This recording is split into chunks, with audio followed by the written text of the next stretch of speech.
Larry. Lair Bear. You were my dearest friend. From level 5 to level 10. I met you for a heel injury when I was young. There were all signs pointing to you from there and on. You were the one who was here to save me and my gymnastics. You and I had a very special bond from the beginning. You even said it yourself. You told me that I was special and going somewhere fast. I believed you because you believed in me, like everyone else. The abuse started at 12 years old and continued until I was in high school. You gave me your Olympic jacket with your name on the inside tag after one of our special appointments. You always had my side when John Geddert did not, which was always, and for everyone else in the gym. You had a close bond with John as well. You were dearest friends, yet would talk like he was the devil himself behind his back.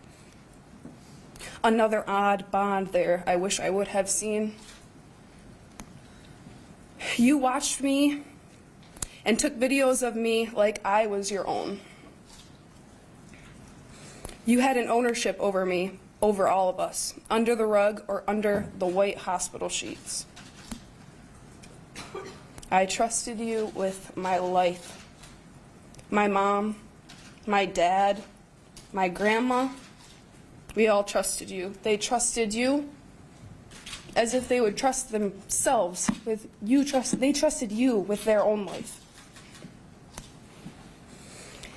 You guided me spiritually, physically, and took hold of me emotionally. You had us all fooled, that was for sure. You were still Facebook messaging me the day after you got arrested, Thanksgiving time of 16. You were saying how I should pray for you, and you were glad you at least got to be home with your family for the holiday. I still believed you at the time. And I loved you at the time. Loved you. Then the pornography came out, and police found footage on the GoPro. This was not real medical treatment. My world crashed. Everything I had learned, wanted, and dreamed about is changed. Are these things the things that I still want? I thought I wanted to be a doctor. You told me, you showed me everything. You showed me every part, every ligament, every bone, every muscle on my own body. You taught me that. I wanted to be like you, a man of honor and passion. Am I on your GoPro? Because I was one of your closest little friends. I saw you 3 times a week, at least, if it be at the gym on Monday nights, your house, my house in front of my parents, but so hidden in plain sight.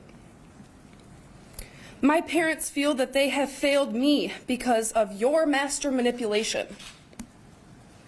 My mom and dad think that this is their fault. They are suffering so bad, just like I am. And I know that you know I am. This is not their fault. They suffer along with my brothers, my boyfriend, my friends, and myself. Sometimes you would sneak me into the back door at MSU Sports Medicine, invitationals or Holt High School football games where I graduated in 15. You educated our athletic trainers for years and worked on me during the games in the back football room where the boys undressed. There were some Mondays after practice I would be the last one on the list, which I was because Larry so graciously asked me to stay. sometimes until midnight, because he needed to work on me longer, massage me longer. As another sister survivor said, in and out, in and out. You get the picture. I'm sure everyone else does. A typical Monday night, I was at the gym, 3:30 to 8 p.m. for practice, then another 4 hours of waiting, doing my homework while I was spending more time with the girls at the gym. 25 plus hours wasn't enough, but we loved every minute of it. And lately we're reconnecting stronger and bigger than ever. After our long play dates, we could now call them, you would tape me up and drive me home after an hour or 2 hours long of examinations. I remember you having to shave my pubic hair because you needed to put tape so high and so far up into my vaginal area and my anus. How nice of you, a butt lift and a tape job all in one. Larry Nassar, you sexually, mentally, and physically abused me. Hundreds of times. Without gloves, lubricant, or proper sanitation.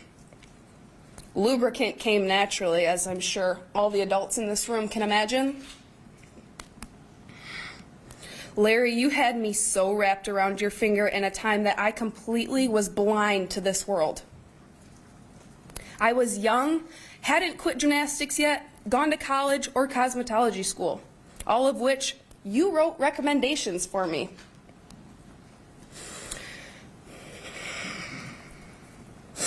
What did you expect? Well, you expected exactly what you got. A man your age knows exactly how fragile and gullible a 12-year-old girl is. A mastermind of all kinds. You truly are. Did you really read the whole Bible? Did that get you through your second try at school? You told me you did, and you made fun of me for not knowing exactly what Bible I was reading. That sticks with me.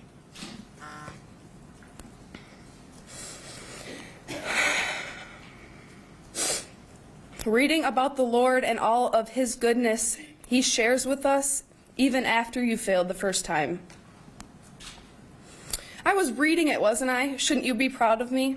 Thanks for now ensuring me the strongest faith I could possibly have at 21 years old. I have a faith that I will survive this and come out stronger than I can imagine standing here today. In a sense, Larry, you stripped me from my virginity, something so extraordinary for me. I was saving it for marriage at the time. As I got older, I started to understand my own body a little bit better. I became self-conscious and anxious. Why was I so self-conscious being a gymnast with a beautiful, strong, healthy body? Because of you, Larry. You. You stripped me from my own skin.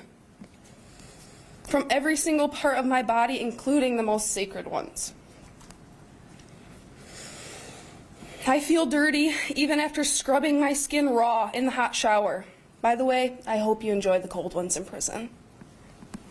You are sick in the head, and I am sick, but I will not be forever. The difference between you and I, Larry, I will heal, and I thank my good Lord every day for that. You have given me this so-called anxiety that I will let randomly strike in the middle of a shopping center or the mall, anywhere. If any sense is triggered, smell, sound, or touch. I take medication now for frequent attacks. I sometimes cannot stand my own boyfriend to touch me in the modest of places such as my arm or my leg. It hurts. It is painful. It's scarring. My body is scarred by you. You, Larry, have touched and massaged every part of my body. You covered me with your illness, and I will be contaminated by you for the rest of my life. I will never forget laying in your basement, naked and alone. Facing your small television, all the stuffed animals around, I kept my eyes tight, squeezed tight. This is where I found a new place in my own mind. Any place but this place. You would always prop up a pillow under my hips for a better angle of my lower half. You lit the fireplace as well to keep my bare bottom warm. How considerate of you. You were always worried about my butt, as another girl said. The cheerleader, that's his famous one. The butthead or something, I don't know. You liked that one.